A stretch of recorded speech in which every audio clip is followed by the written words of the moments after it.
नमस्कार बच्चों, आइए बच्चों आज हम इस वीडियो के माध्यम से एट ग्रेड अभ्यास पुस्तिका कक्षा 7 विषय सामाजिक विज्ञान, इसके अंतर्गत हम देखेंगे भूगोल में जो दिया गया पाठ है अध्याय 2 हमारी पृथ्वी के अंदर। तो देखिए इस पाठ में दिए गए सभी प्रश्नों के आंसर हम अपनी पाठ्यपुस्तक से किस प्रकार से पूर्ण कर सकते हैं, आइए आज हम इस वीडियो के माध्यम से जानेंगे। देखिए बच्चों, यदि आप इसी प्रकार से इसके आगे के और अन्य वीडियो देखना चाहते हैं तो आप हमारे इस चैनल को सब्सक्राइब कर लें, बेल आइकन को प्रेस कर लें ताकि आने वाले सभी महत्वपूर्ण वीडियो आप तक पहुँचते रहेंगे। तो आइए देखते हैं पृष्ठ क्रमांक 118 और 119 इसमें दिए गए इस पाठ के अंतर्गत सभी प्रश्नों के आंसर देखिए।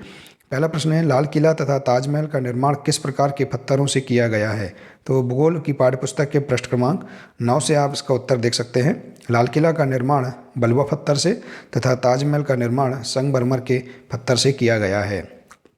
इसके बाद अगला है, पृथ्वी की सबसे ऊपरी परत का नाम क्या है। तो देखिए आप भूगोल की पाठ्यपुस्तक के पृष्ठ क्रमांक 7 में देख सकते हैं। सबसे ऊपरी परत को हम परपट्टी कहते हैं, भूपरपट्टी। इसके बाद अगला है, केंद्रीय कोड की मुख्य विशेषता लिखिए। तो इसका आंसर है, केंद्रीय कोड का तापमान एवं दाब काफ़ी उच्च होता है। अगला प्रश्न है, शैल किसे कहते हैं। देखिए इसका आंसर भूगोल की पाठ्यपुस्तक के पृष्ठ क्रमांक 8 में दिया है। पृथ्वी की परपट्टी बनाने वाले खनिज पदार्थ के किसी भी प्राकृतिक पिंड को शैल कहते हैं। अगला प्रश्न है, प्राथमिक शैल से क्या आशय है। तो देखिए पृथ्वी के धरातल की उत्पत्ति में सर्वप्रथम जिन शैलों का निर्माण होता है उन्हें प्राथमिक शैल कहा जाता है। तो इस प्रकार से आप इस प्रश्न का आंसर लिख सकते हैं। अगला पेज नंबर है, पेज नंबर 119। इसमें दिया देखिए प्रश्न,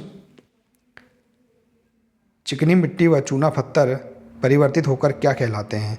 तो चिकनी मिट्टी परिवर्तित होकर स्लेट एवं चूना पत्थर परिवर्तित होकर संगमरमर में बदल जाता है। अगला प्रश्न है, दैनिक जीवन में हम खनिजों का उपयोग कहाँ कहाँ करते हैं। तो खनिजों का उपयोग विभिन्न उद्योगों में से जैसे सीमेंट, उर्वरक, फैक्ट्रीज तथा बिजली के अनेक उपकरणों एवं सामानों के निर्माण में होता है।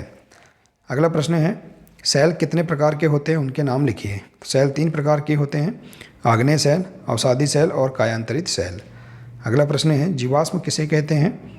तो पृथ्वी पर किसी समय जीवित रहने वाले अति प्राचीन सजीवों के परिरक्षित अवशेषों या उनके द्वारा चट्टानों में छोड़ी गई छापों को जो पृथ्वी की सतहों या चट्टानों की परतों में सुरक्षित पाए जाते हैं उन्हें जीवाश्म कहते हैं।